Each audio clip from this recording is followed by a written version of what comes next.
पैयानी खट्टा भाजी, इसको हम वहाँ बैठ के मेरा आदर सत्कार किए।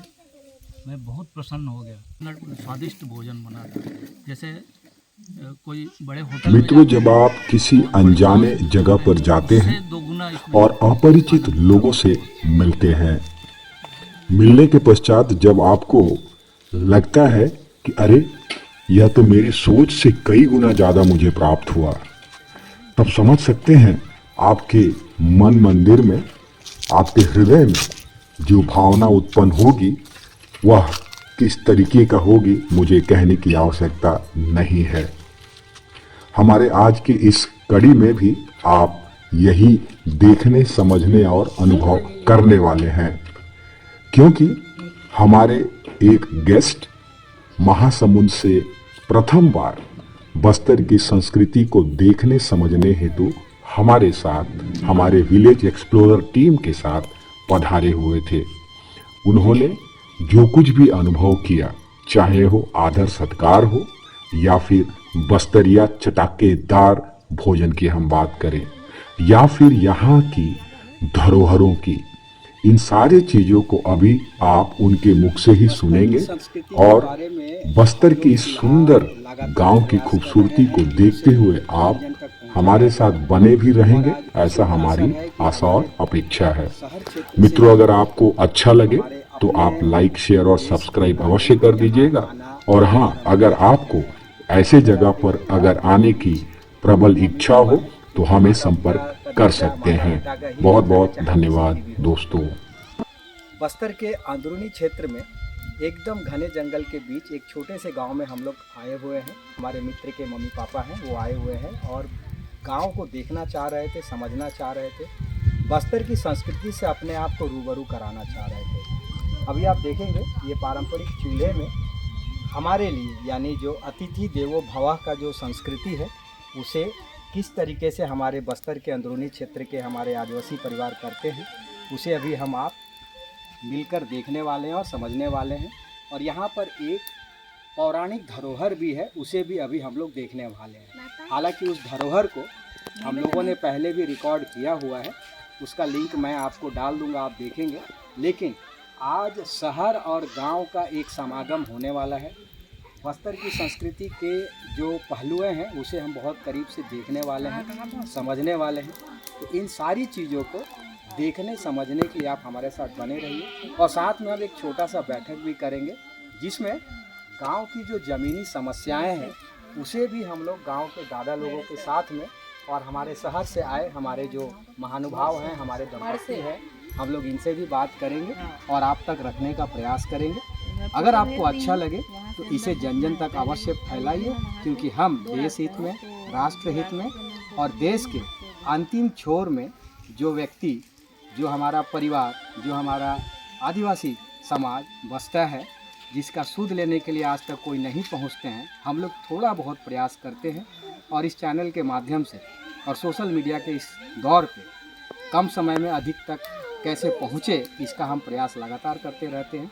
तो आपसे आग्रह है, आप हमारे साथ बने रहिए और आगे बहुत सारी ऐसी चीज़ें जिसे देखकर आप आनंदित होंगे, प्रफुल्लित होंगे और आपको लगेगा कि हमें भी यहाँ एक बार अवश्य आना चाहिए।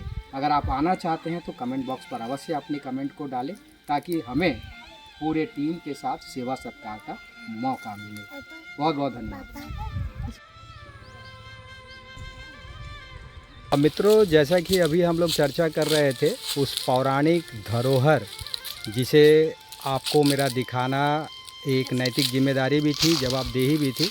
हम लोगों ने गाड़ी खड़ी कर दी है। अब यहाँ से हम लोग को देखिए, सामने जो रास्ता देख रहे हैं, यहाँ से हम लोग को सीधे करीबन 800 मीटर से 1 किलोमीटर की दूरी तय करनी है और उस दिव्य और भव्य जो पौराणिक धरोहर है, जिसे हम लोग आपको दिखाने वाले हैं।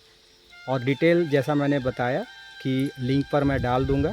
तो अभी बिना समय गवाए इस खूबसूरत वादियों के बीच हम लोग अपने उस यात्रा को प्रारंभ करते हैं। तो चलिए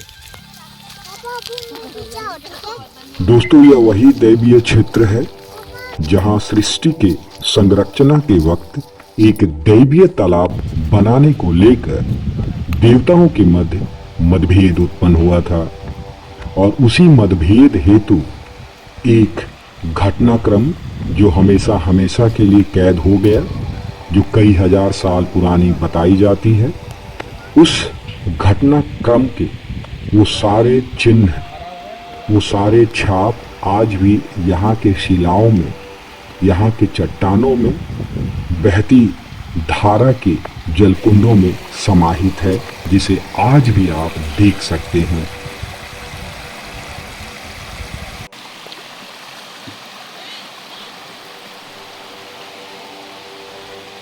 मित्रों, इसे अच्छे तरीके से देखने, समझने और जानने के लिए आप हमारे पुराने वीडियो को देख और समझ सकते हैं। उसकी लिंक मैं आई बटन पर और डिस्क्रिप्शन बॉक्स पर डाल रहा हूं। आप चाहे तो उसे देख और समझ सकते हैं।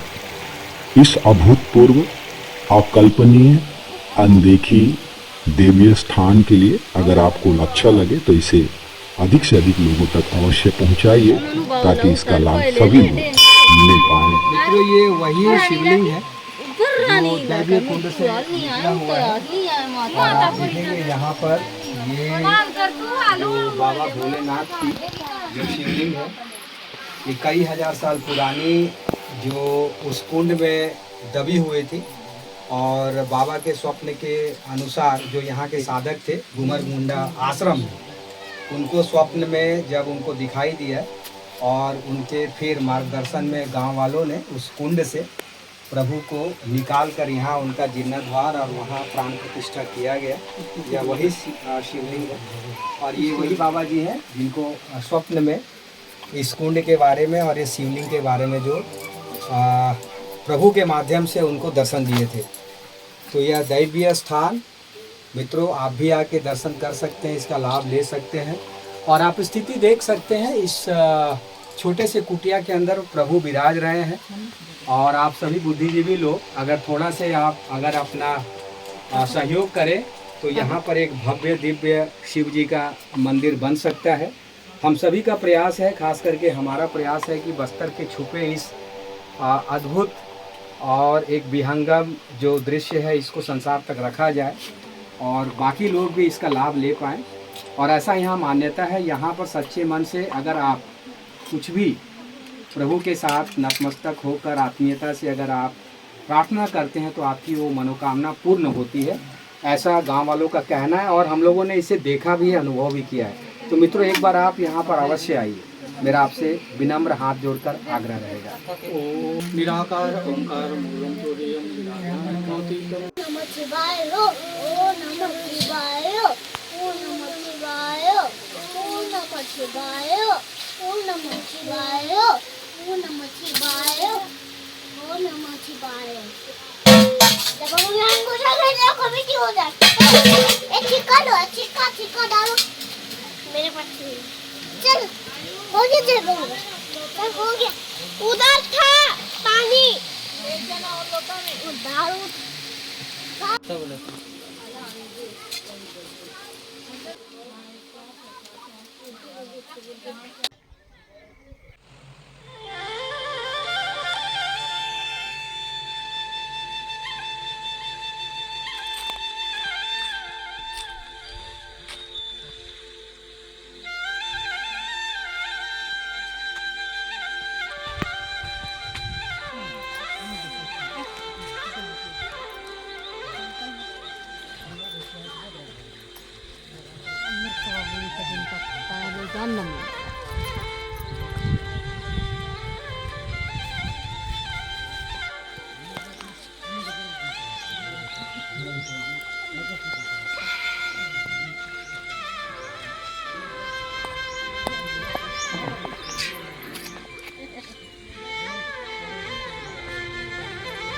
दोस्तों, जैसा कि अभी हम लोग थोड़ी देर पहले चर्चा कर रहे थे बस्तर की संस्कृति।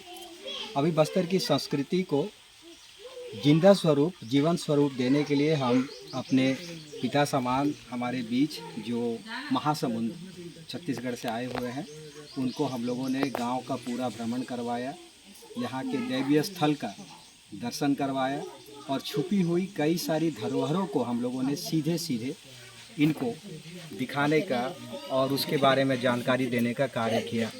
और अभी आप देखेंगे यहाँ पर हमारे जो गांव के, हमारे बस्तर समाज के जो हमारे बहनें हैं, हमारे दादा लोग हैं, हमारे दीदी लोग हैं, हमारे युवा लोग हैं, इन लोगों ने मिलकर देखिए ये बस्तरिया भोजन जो बिल्कुल शुद्ध है, प्राकृतिक है, इसमें बिल्कुल किस तरीके से इन लोगों ने बनाया अभी हम बात करेंगे। बुढ़िया बता तो ये क्या चीज़ का ये सब्जी बना है ये वाला, इसको सामने लगे दिखिए, इसको क्या बोलते हैं? इसको कोटी बोलते हैं। ये कोटी का सब्जी बना हुआ, इसमें क्या क्या मिलाई हो गुड़िया? जी धनिया पत्ती टमाटर और कोटी। क्या क्या मिलाए हो? धनिया पत्ती टमाटर और कोटी। अच्छा, धनिया पत्र टमाटर और कोटी। और ये क्या है? कोचाई। अच्छा, ये कोचई है। और ये शुद्ध देखिए चावल है। और ये दाल क्या चीज़ का बना है? ये दाल मूंग का दाल। ये देखिए मूंग का दाल बना हुआ है। ये सलाद है। और ये देखिए ये टमाटर का चटनी। और ये क्या चीज़ का चटनी है? अच्छा, भेंडा टोपा यानी खट्टा भाजी, इसको हम शुद्ध में बोलते हैं। और इन लोगों ने देखिए जैसा सामने में आप चूल्हा देखोगे ना, अभी हम थोड़ी देर पहले दिखा रहे थे, ये देखिए ये चूल्हा में जंगल की सूखी लकड़ियों में बिल्कुल पारंपरिक तरीके से शुद्ध, जो कि आपके सेहत को भी भाएगा और आपसे रोग दुख कोसों दूर भागेगा।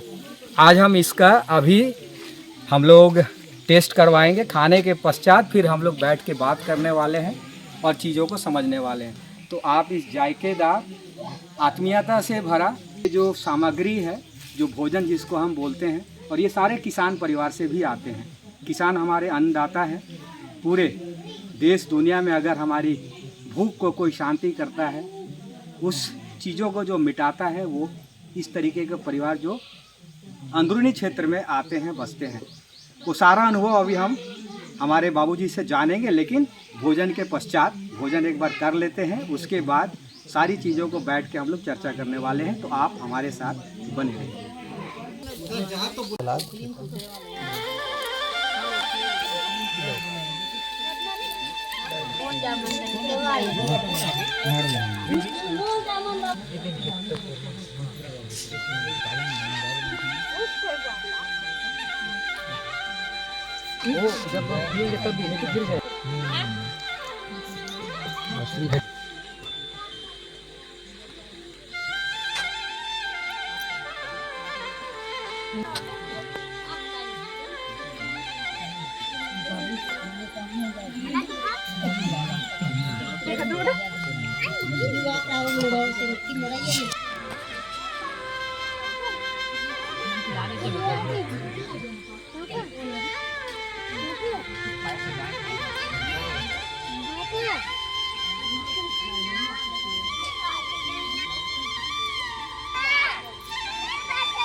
तो बार बार हम बस्तर संस्कृति की बात कर रहे थे।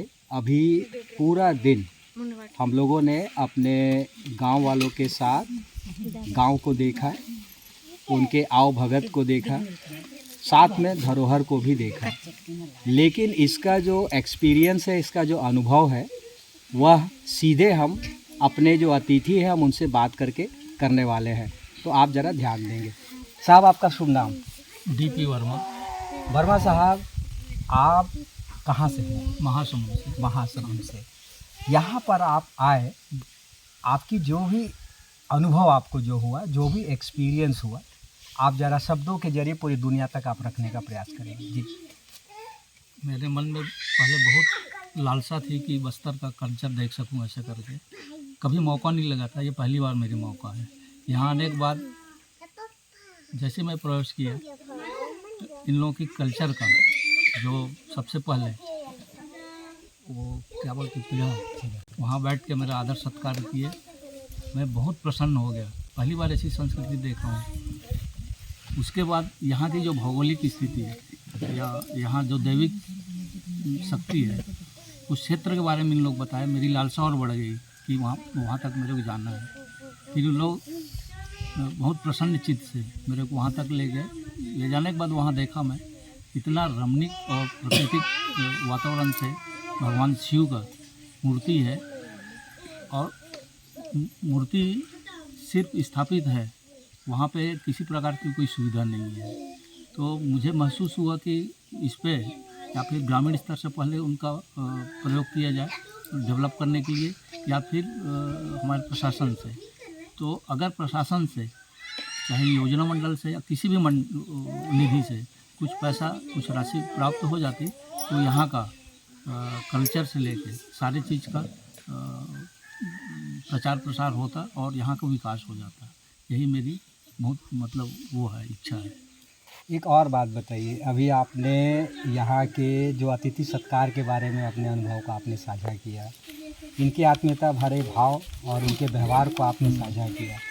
अभी जो बस्तरिया जो परंपरा के अनुसार जो भोजन इन्होंने बनाया था, उस भोजन को लेने के पश्चात आपके मन में क्या भाव आ रहे हैं? भोजन तो इतना आत्मीयता से सामने ला के परोसे, तो हमें अंदाज नहीं था कि चावल कितना होगा, सब्जी कितना होगा, कितना क्या होगा। अब हमारी डाइट उससे 2 गुना था, मगर हम उसको पूरे खा गए, हमको पता नहीं चला, इतना स्वादिष्ट भोजन बना था। जैसे कोई बड़े होटल में जाते हैं और बड़े चाव से खाते हैं ना, उससे 2 गुना इसमें हमको आनंद प्राप्त हुआ। बहुत ही उसको भाव भक्ति और उससे बनाया गया था, उसका टेस्ट सबसे ज़्यादा अच्छा लगा हमको। आप जानते हैं ये बिना तेल को यूज़ किए बिल्कुल प्राकृतिक तरीके से जंगल के फल फूल, जंगल के जो साग है उनका उपयोग करके इन्होंने बनाया था। तो आपको क्या लगता है कि ऐसे चीज़ों को भोग करने के लिए हमारे जो लोग शहर में रहते हैं, जो हमेशा चिंता से, शहर के भाग दौड़ वाली ज़िंदगी से त्रस्त रहते हैं, आपको लगता है उनको भी यहाँ आना चाहिए? हाँ, मेरे तो बिल्कुल लगता है कि जो शहर में उग चुके हैं सारी चीज़ का, उनको ये नहीं है, वो आके यहाँ हमारी ग्रामीण स्तर की जो प्राकृतिक वो है, बस्तर कल्चर की जो भोजन है, उसको बड़े आनंद से खाएं और उसका प्रचार प्रसार हो। पहले भी इसका बहुत प्रचार प्रसार किए थे हमारे पूर्व मुख्यमंत्री रहे भूपेश बघेल जी। तो कौन सा वो माचो वाला जी, बस्तर माचो वाला, वहाँ जाके पूरी ऐसी व्यंजन का पूरा दिखाया था। तो हम तो ये चाहते हैं कि यहाँ इस तरह से कुछ व्यवस्था हो जाए, तो बाहर वाले टूरिस्ट आके इस तरह से हमारी जो संस्कृति है उस व्यंजन का अच्छा से उपयोग कर सके और आनंद ले सके। तो आप अपने माध्यम से, आपके जो परिचय में होंगे, आपके जो निजी संबंध में होंगे, आप इस अच्छे चीज़ों का प्रचार प्रसार करिएगा वर्मा जी? हाँ बिल्कुल, मैं तो अब जितना ज़्यादा हो सकेगा वो प्रचार प्रसार तो करूँगा ही। और मेरी तो इस गांव में इतना वो हो गया है, आत्मीयता हो गया है, जब कभी मैं इधर आऊँगा गीदम, तो निश्चित एक बार यहाँ घूमने के लिए आऊँगा। तो अभी जितने हमारे ये देखिए, आप देख सकते हैं सभी भैया लोग, ये दीदी लोग बैठे हुए हैं, इनके लिए 2 शब्द आप क्या कहना चाहेंगे? इन लोगों को तो इतनी आत्मीयता जुड़ गई है, तो बताया मैंने कि अब जब कभी आऊँगा, यहाँ आऊँगा करके जी, तो इन लोगों की हाव भाव, रहन सहन और यहाँ की स्टाइल सबको देखते हुए ऐसा लगता है कि मैं एक परिवार के बीच में बैठा हूँ, परिवार से कोई दूसरा बाहर नहीं बैठा हूँ। बिल्कुल जैसे हम घर परिवार में बैठे रहते हैं ना, उससे जो हमको आनंद प्राप्ति होती है, उससे ज़्यादा यहाँ हम लोगों को इतनी आत्मीयता जुड़ गई है कि वही आनंद हमको यहाँ बैठने से प्राप्त हुआ है। आपका बहुत बहुत आभार। अभी हम थोड़ा माता जी से भी बात करेंगे, है ना? माता जी का अनुभव क्या रहा? मम्मी जी, आपका शुभ नाम? देवकी वर्मा। देवकी माता जी, आपको कैसा लगा? अभी बाबूजी बता रहे थे अपने अनुभव को, जब वो बता रहे थे उनके अंदर आंखों में मुझे लग रहा था कि अब आंसू टपक पड़ेंगे। वो कह रहे थे कि मुझे लगा कि मैं अपने घर में आ गया हूँ। इतना प्यार एक अनजान जगह पे अनजान लोगों के साथ बैठने के बावजूद, उनके साथ मिलने के बावजूद, उनके साथ घूमने के बावजूद, उनको कभी भी ऐसा नहीं लगा कि हम किसी अनजान जगह पे आए हुए। उन्हें लगा कि हम अपने परिवार के साथ बैठे हुए हैं। इसमें कोई स्वार्थ की भावना नहीं, एकदम निर्मल, श्वेत और एकदम भावपूर्ण भंगिमा के साथ ही उपस्थित रहते हैं। अब आप क्या कहना चाहेंगे? ऐसे कुछ नहीं है कि परिवार में जितना प्यार नहीं मिलता उतना प्यार हमको यहाँ आके मिला है ना। और ऐसे कुछ तो बोल नहीं सकते कि इन लोगों के बारे में, है ना। जैसे माँ बाप, भाई बहन, अपने परिवार जो रहते हैं, उसी तरह उससे कई गुना ही प्यार इस घर में और इस परिवार में मिला, और मैं उससे ज़्यादा कुछ नहीं बोल सकती। एक चीज़ मैं आपको और बताऊं, यहाँ पे ना बहुत सारी समस्याएं हैं। वो समस्याएं क्या है अभी हम दादा लोग से बात करेंगे। हालांकि मैं तो जानता हूँ क्योंकि मैं निरंतर गांव के लिए काम करता रहता हूँ। वो समस्या क्या है अभी हम चाहेंगे वर्मा जी हम इनके मुख से ही सुनेंगे, है ना। अभी जैसे कि हमारे बीच ये रामो साहिबो भैया है जो हमेशा हम लोग को सहयोग करते हैं इस गांव में आने के लिए। तो दादा पहले आप बताइए, हमारे जो ये अतिथि आए और आप लोगों ने इतना हमेशा की तरह एक जैसे कि भगवान को पूजते हैं उस तरीके से आप हमेशा अपने संस्कृति के मुताबिक उन चीज़ों को करते आए हैं, आपका पूरा परिवार करता है। इस बार आपको कैसा लगा? सूचना मिली आपके माध्यम से अतिथि आने वाले हैं। तो हम तो सबसे पहले वही है कि आदिवासी में सबसे पहले बड़ों को कोई आते हैं तो विशेष करके तैयारी करते हैं, जैसे कोई आ रहा है हम लोग का परंपरा है। इसलिए आए हैं हमारे बीच में, तो अच्छा लगा और उनको स्वागत किए। स्वागत करना हम लोगों का सबसे बड़ा अतिथि देवो भव बोलते हैं। आए अच्छा लगा। उसके बाद हमारी जो समस्या एक ऐसा है, तो हम तो समस्या हम जैसे कि आने का समस्या हम लोग का नहीं है, एक स्वागत अच्छा है लगता है। बाकी समस्या ये है जैसे कि हमारे पास सुविधा की बात है, पर्यटन की बात है। तो आप यहाँ इसको पर्यटन के रूप में देखना चाह रहे हैं जी, और पर्यटन से संबंधित आप सहयोग की आशा कर रहे हैं ताकि अतिथि को मतलब रहने रुकने की व्यवस्था हमारे पास नहीं है। बाकी तो ये सब जैसे कि पर्यटन में बहुत आते रहते हैं सभी अतिथि लोग, हम उनको रहने के लिए सुविधा नहीं हो पाती, इसलिए हमको जो भी वहाँ का सुविधा हो पर्यटन में, जो वहाँ मंदिर का भी वहाँ है ना, शिव जी का वहाँ विराजमान है, वहाँ पे वहाँ भी जर्जर स्थिति में हमारे पास वो सुविधा नहीं है, इस तरह की परेशानी हमको। बाकी तो हम सबका आदर करना हमारा एक धर्म है, आपको मालूम है। बहुत बढ़िया साहब दादा। दोस्तों आपको ये कैसा लगा आप कमेंट बॉक्स पर जाकर अवश्य कमेंट कीजिएगा। और साथ ही आपसे एक रिक्वेस्ट है, इस जगह पर अगर आकर आपको इस तरीके का एक्सपीरियंस को जीना है तो आप हमसे संपर्क अवश्य करिएगा। कमेंट बॉक्स पर अपने राय को ज़रूर रखिएगा। हम लोग इसे जन जन तक अवश्य पहुंचाने का प्रयास करेंगे और आपके उम्मीदों पर खरा उतरने के लिए मेरा पूरा का पूरा, हमारी पूरी टीम का, हमारे पूरे गांव वालों का प्रयास रहेगा। इतना ही कहकर आज के लिए हम अपने शब्दों को विराम देंगे। जय हिंद, जय भारत, जय छत्तीसगढ़।